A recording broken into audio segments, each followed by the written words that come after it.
Welcome to Carbon Poker Training, presented by DragTheBar.com. I'm Owen Gaines, a professional poker player and coach, and in this video I'm going to show you a few pointers to help you out with your poker game.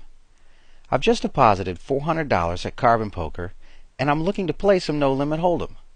So I've opened Carbon Poker's lobby, and I'm looking for a table. The $400 deposit I just made is all the money I've decided to play with for a while. So I need to think about how I'm going to play with it. Now, if I open a 2-4 no-limit table, notice that the standard amount to bring to the table is $400. Of course, this is all I have. But let's say I decide to open this 2-4 table and sit down with my $400. Immediately I get dealt king-king. I've decided to raise pre-flop. Someone at the table re-raises me, and before you know it, we get all the money in pre-flop, and he turns over ace-ace. His ace-ace wins, and now I'm all out of money. Now, one common misconception among newer players is that a good player hardly ever leaves the table a loser. But this just isn't true. When you're playing No Limit Hold'em, losing all the money in front of you is a very common occurrence no matter how good you are. I could deposit again, but the reason I deposited $400 to begin with is that's all I felt comfortable putting on the line right now. So I'm going to have to wait until a later time to play again, and that's no fun either. Obviously, we normally don't make a deposit with the idea of losing it quickly, but it did happen to us this time. However, this whole thing could have been avoided if I made a better decision before I even sat down at that table. One of the most important decisions for a no-limit Hold'em player is made before he or she is even dealt a hand. It's about choosing the size of the game we're going to play. As I said, it's commonplace for even the best players to lose the money they brought to a table. Sometimes this can even happen several times very quickly in a game.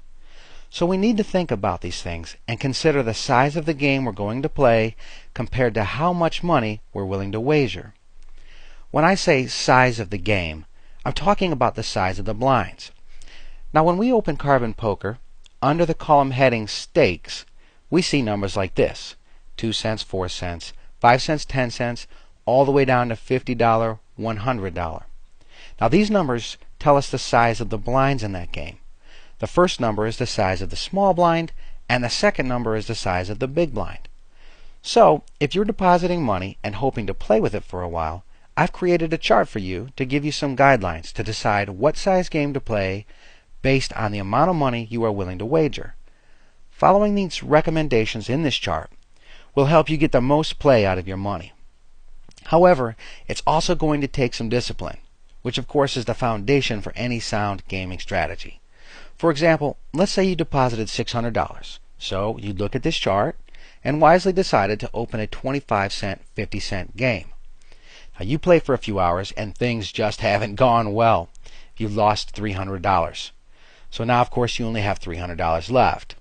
Now, the next time you play, you should consider opening a smaller game. Looking at our chart, a 10-cent, 25-cent game would be a great choice.